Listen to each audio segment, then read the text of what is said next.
Well, good evening. Boy, I'll tell you, I am excited. Welcome back to Simply Garden. We have a treat today. Well, I wish I could share with you the strawberries I have here. I mean, I've never seen a season like this before, and people are going to start asking me, they have been asking, what'd you do different this year versus last year? Last year, I only got 20 pints of strawberries. Now, a pint is basically that, okay? You know, these are quart size right here that I'm in the middle of picking right now, and so I think only 10 of those. And a lot of work goes into preparing these strawberries every year. So just some things differently. We have, this bed here is about 5 or 6 feet by about 13, 14 feet long. We have 6 of those guys, 5 of those guys out there right now actually. Sorry for the netting on top of that one, I gotta pull that off. But we're keeping the net in here because we had problems with wild turkeys coming in and going for the straw. You hear the old saying, turkey in the straw? Well, put straw between the strawberries, and guess what? The turkeys think there's something underneath, so they're actually kind of messing up. They didn't hurt too much, but it kept them out for the time being.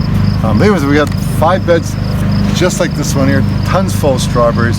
So I want to share with you what we did differently this last year. 5 elements, 5 key things to help you get better strawberries this year. These are good 1 inch of water per week of water consistently on those strawberries. So whatever size bed you have, you want to follow your instructions, of course, for how to plant the strawberries. You know, the spacing that comes usually on the, if you're buying bare-rooted plants or buying plants already, established from a nursery, a garden center. Water is the key. They like water. So that's a simple one. Next is keeping the weeds down. And I do go through my strawberry beds and weed. Right now I'm more focused on getting the strawberries picked. I'm not too concerned about excessive weeds this time of year because I don't want to disturb the roots too much by weeding. But once those plants wrap up, which is probably it's a quick season, about 3 weeks, first part of July, time to get those weeds down and don't let them take over. So with that in mind, the next thing is that we do is we fertilize. So it's a kind of a 2 key thing here is fertilizing. I use a combination of organic kelp. This is all organic products, kelp meal. And once again, just follow the instructions in the bag as far as how much to put down by your situation, how many square feet you have. I do mix in a little blood meal once in a while. Don't go too crazy in this because it's high nitrogen. That definitely helps. And then pollytone. It's another product that you can use. If you can't find these, just using a good, decent organic garden fertilizer that has the bigger middle number, because you want to develop good root plant growth for next year. You don't want a lot of nitrogen because you want to get those plants to become too leafy.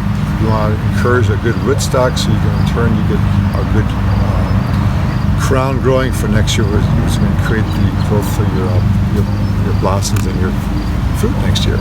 And then also I do use this here as my true standby is the fish emulsion, and this one here happens to be 241. Once again, that middle number is important for good blossom setting and for next year. So I do occasionally water them with this too. I probably give them a good drink of this probably once a month also. So putting fertilizing aside, the bigger thing to do is for those who have established seasons right now, your established beds, you're working with them. Most people say you can get 2 to 3 years out of one bed. I get 5 years because of what I do. And after what I did this last year, I know I'll get 5 years out of these beds. So when they start wrapping up, you've got to basically manage the bed as far as cut back the leaf growth a little bit on top. Just take a shear and clip it back. And then also get some compost in around the new plants. Sometimes I literally will rip out plants that I know are getting older and just throw compost in there, and then we start managing the runners. And I'm going to spend a little time talking about the, once again back to compost. I'm going to jump ahead of myself. The compost is just wherever you have for leaf,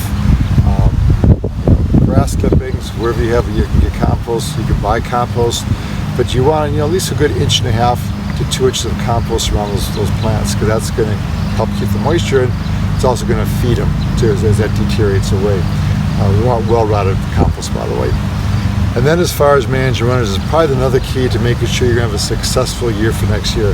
If you let your new strawberry plants and your existing plants go crazy with runners, it's going to get too choked out and it's going to be too crowded.